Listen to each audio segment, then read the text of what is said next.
Merhaba arkadaşlar, Recep Özel Akademi'ye hoş geldiniz. Bugün sizinle yeni bir egzersiz paylaşacağım. Bu egzersizin adı sorular egzersizi. Şimdi ben bu egzersizi ilk başta Access Conscience adındaki bir öğretiden öğrendim. Dünya genelinde çok yaygın bir öğreti. Sorular üzerine dayalı bir öğreti. Şimdi olay şundan ibaret. İstediğimiz herhangi bir şey olduğunda, çözemediğimiz bir sorun olduğunda, kafamıza takılan bir şey olduğunda, yeni bir hedef, hayal hiç fark etmez. Her türlü konuda yapmamız gereken tek bir şey var. O konuya dair soru sormak. Şimdi ne demek soru sormak? Herkes burada karıştırıyor. İlk başta çok bana da ters gelmişti. Diyelim ki çözemediğimiz bir sorun var. Kafamıza takılan bir durum var. Diyoruz ki sadece ve sadece bu sorunu çözmem için neler mümkün diye sorup evrene bırakıyoruz. İlk başta bana da çok garip geldi. Ne demek bu? Yani soracağız da ne olacak dedim. Ne alakası var dedim. Yani çözülecek mi o zaman bir şeyler falan diye. Sonra uygulamaya başladıkça bir şeyler olmaya başladığını gördüm. Aa dedim işe yarıyor falan böyle. Yaradıkça daha da üstüne gittim. O özgüvenle daha da sormaya devam ettim. Ve sürekli sorduğum soruların baktım çoğunluğunda işe yaramaya başladı. Öyle olunca kendi hayatımda yoğun bir şekilde uygulamaya başladım. Çok güzel sonuçlar, geri dönüşler olmaya başladı bende. Ondan sonra öğrencilerime, etkinliklerime bunu taşımaya başladım. Ve taşıdıktan sonra benim de beklentimden çok fazla bir şekilde inanılmaz geri dönüşler oldu. Herkesin hayatında maddi manevi her türlü konuda ciddi sonuçlar almaya başladık. Öyle de olunca artık dedim ben bunu dedim klip olarak çekeyim, videosunu çekeyim ve insanlarla mutlaka paylaşmalıyım dedim.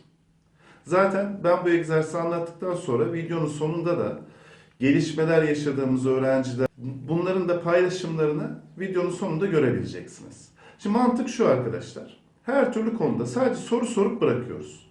Bu sorunu çözmem için neler mümkün? Sadece soracağız, bırakacağız. Mesela yeni bir cep telefonu istiyoruz.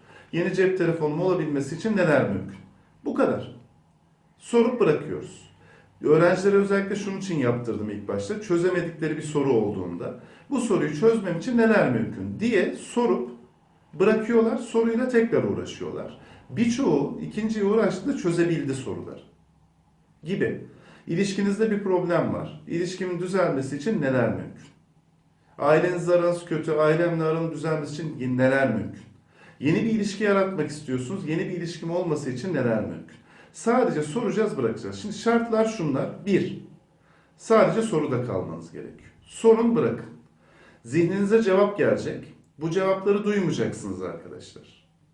Sadece sorup bırakacağız. Gelen cevaplarla biz ilgilenmiyoruz. İki, koşullama yapmamamız gerekiyor. Yani istediğim bir şey var. Diyelim ki birini görmek istiyorum. Uzun zamandır görmedim. O kişiyi görmem için neler mümkün diye soruyoruz, bırakıyoruz. Koşullama yapmıyoruz. İşte farklı şehirdeyiz, aynı şehirde olmamız lazım, şunlar olmalı falan demiyoruz. Önemli kısım bu, ikinci durum bu. Üçüncü olarak da olaya çok fazla inanmasanız bile ya bu olmaz diyerek iptal etmeyin. Çok inanıp inanmamanız önemli değil. Yani bir deneyeyim ben demeniz bile yeterli. Yani bu üç adımı iyi uygularsanız o zaman göreceksiniz hayatınızda inanılmaz geri dönüşler ve olumlu dönüşümler olmaya başlayacak. Sizden ricam bu. Benim için sadece bunu bir deneyin. Çok basit bir şey. Sizden para pul istemiyorum. Ekstra bir zaman ayırmanızı istemiyorum. Her türlü konunuzda, olayınızda sadece şunu demenizi istiyorum. Bu sorunu çözmem için neler mümkün? Şunun olması için neler mümkün? Yeni cep telefonum olması için neler mümkün? Bisikletim olması için neler mümkün? Annem beni anlaması için neden? Hiç fark etmez. Sorun, bırakın. Sadece soruda kalın. Zihninize cevap gelse de duymayın ve koşullandırmayın olayı. Evren ayarlasın. Ne istiyorsa, o nasıl yapacaksa yapsın. Hiç biz onunla ilgilenmeyeceğiz. Nasıllar evrenin işi arkadaşlar. Bizim görevimiz sadece soracağız, bırakacağız. Ve çözümlere dair alanlar açılmaya başlayacak. Göreceksiniz mutlaka göz kırpışları, sinyaller aa nasıl oldu diye inanılmaz geri dönüşler olacak. Ya bir öğrencim dedi ki hocam dedi 2 yıldır dedi görmediğim arkadaşımı dedi inanılmaz bir şekilde görmem için neler mümkün dedim bu kadar. Şaka gibi dedi aradı dedi. Yani acayip geri dönüşler var ve bunları da zaten birazdan videonun sonunda izleyeceksiniz. Tek ricam bu. Bir deneyin. Bence denemeye değer. Kaybetmeyeceksiniz hiçbir şey. Egzersizimiz bu şekilde. Babamın bana yeni telefon alması için neler mümkün diye sordum. Yarım saat sonra hiç aklımda yokken babam aradı ve senin telefon işini halledelim dedi. Ben o an çok şaşırdım. 2 senedir aramızın bozuk olduğu arkadaşımla hiç görüşmüyordum. Konuşmuyorduk da. Sonra arkadaşımı görmem için neler mümkün diye sordum. 2 gün sonra onunla hiçbir şey yokmuş gibi aramızda konuşmaya başladık. Ben normalde hayatımda çok negatif düşünen bir insanım. Hep hani olumsuzluklar üzerinden falan giderim. Ondan sonra kulüpte işte bu öğrendiklerimizi yapmaya başladım. Olumsuzlukların birazcık azalmaya başladığını fark ettim. Normalde görmekten hoşlanmadığım kişilerle çok fazla karşılaşıyorum. Sonra işte hani bunu kötüye okeylemeye gittim ve hani daha az görmeye başladım ve görsem de bu beni artık rahatsız etmemeye başladı, umursamamaya başladım. Daha sonra sınavlarda sorular üzerinde denemeye başladım. Çözemediğim soruları çözebildiğimi fark ettim. Hatta konuyu bilmediğim halde yaptım. Daha sonra bizim maçlarda tur atlamak çok zordur. Şansa göre hani değişiyor. 2 yıldır atlayamadığım tur atladım ben.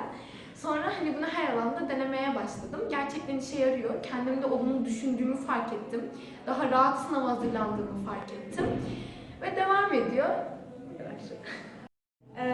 Biz bu evrene sorular sormayı öğrendik ve bunun üzerine ihtiyacımız olan parayı nasıl bulabiliriz diye düşündük ve dedik ki Biz de böyle piyangodan para çıkarsa hoş olur diye Evet. düşündük, deneyelim dedik. bu yüzden dedik Piyangodan para çıkması için neler mümkün diye Evet. sorduk ve ikimiz de çeyrek bilet yapmıştık. 25 lira çıktı. Ondan Evet. sonra ondan bir daha yaptık. Onun 16 lira çıktı. Bir daha yapmayı düşünüyoruz. Bakalım oldu.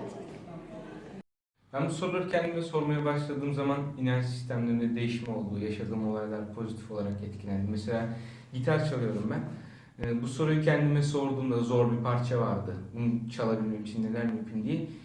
10 gün içinde değil, yani çalışarak kendimi geliştirmek değil de gün içinde şarkıda büyük bir gelişme oldu. Büyük bir gelişme kat ettim. Yani ben böyle bir şeyin olduğuna inanıyorum. İnsanların bu şekilde hayatlarına yön verebileceklerine inanıyorum. Recep Hoca ile tanışmadan önce böyle her şey bu konuya çok olumsuz bakardım. Konu da şu. Böyle konuşmadığım ve konuşması imkansız olduğum bir arkadaşım vardı. Yani sınavdan 500'de 500 alacağıma inanırım, onunla konuşacağıma inanmazdım. Ama ondan sonra Recep Hoca ile tanıştım, işte kişisel dönüşümle tanıştım. Sonra evrene neler mümkün demeyi öğrendim. Ve işte o arkadaşımı düşündüm. İşte Recep Hoca'nın yaptığı taktiklerden yaptım. Ve hani buluşmamız için neler mümkün bile demedim aslında. Sadece konuşmamız için dedim. Ondan sonra hep ben mesaj atarsak konuşuyorduk ama 2 yıldır hiç konuşmadık. Bir baktım mesaj atmış. Ondan sonra üstüne bir de buluştuk tabii. Tabii bu imkansızdı. Ben de sonra Recep Hoca'nın yanına koşarak geldim falan. Bir gün sofrada otururken babamla muhabbet ediyorduk. Babama öncesinden demiştim ki arkadaşlarıma gidebilir miyim diye soru sormuştum. Babam hayır demişti. Sonra hemen o soruyu sorunca 10 dakika sonra babam dedi ki gidebilirsin dedi ve param var mı diye sordu. Sonra gönderdi yani. Sorduğun soru ne? Sorduğum Gitmem soru için, gitmem izin için vermesi için neler izin vermesi mümkün? için neler mümkün dedim ve izin verdi. Ben grup çıkmak istiyordum ama grup çıkabileceğime inanmıyordum. Grup çıkabilmem için neler mümkün sorusunu sordum ve grup çıktım. Şimdi de 1'e çıkmak istiyorum inşallah. Bu kadar. Sınavlarda çok heyecanlanıyordum. Bunu yenebilmem için neler mümkün diye sordum Recep Hoca sayesinde. Ve hani gözle görülür biçimde ilk başta hemen direkt böyle heyecanımın da azalma hissettim. Ve bununla beraber grup atladım. İmkansız normalde, hani ben atlayamam diye düşünüyordum. Recep Hoca sayesinde grup atladım. Seviyoruz sizi hocam. ben öncelikle yani Recep Hoca'ya inanmıyordum. Diyordum hani öyle şey mi olur? Evrene gönderiyoruz, evrenin amacı ne? Niye bana göndersin hani diyordum. Ondan sonra önce hoca demişti ki hani arkadaşlar görmek istediğiniz insanları geçirin aklınızdan falan demişti. Ben bayağı bir insan geçirdim. Öyle bir hafta oldu, 2 hafta oldu. Denedim. Çıkmadı.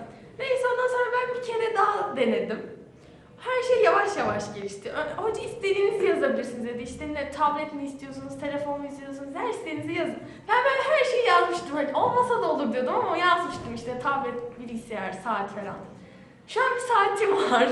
Ondan sonra hiç yani imkansız, beni araması imkansız olan bir arkadaşım var. Yani öyle çok acayip imkansızdı ama aradı.